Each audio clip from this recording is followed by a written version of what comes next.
સ્વાધ્યાય 1.9 એક મકાનનો photograph 35 મિલીમીટરની slide પર 1.75 સેન્ટીમીટર સ્ક્વેર પર ક્ષેત્રફળને આવરી લે છે.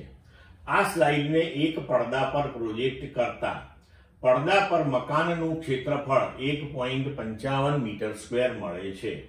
તો પ્રોજેક્ટર અને પડદાની ગોઠવણીની રેખીય મોટવણી શું હશે?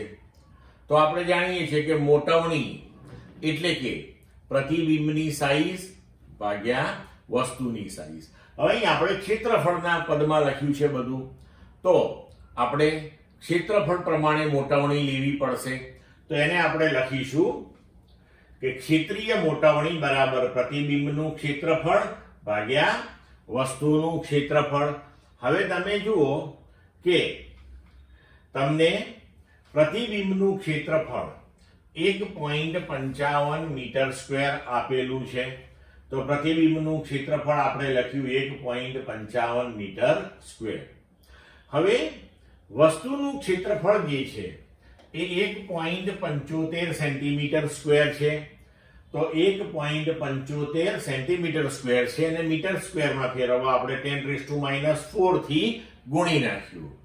તો હવે આનો જવાબ મળશે આપણને 0.8857 into 10⁴ એટલે કે 8857.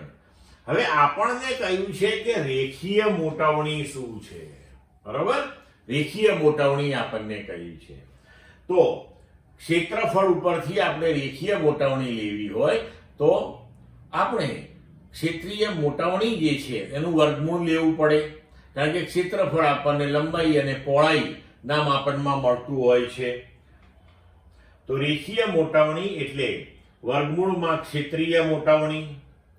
તો રેખીય મોટવણી બરાબર √8857 એટલે કે આપણું પરિણામ મળશે આપણને 94.1. ક્લિયર મિત્રો?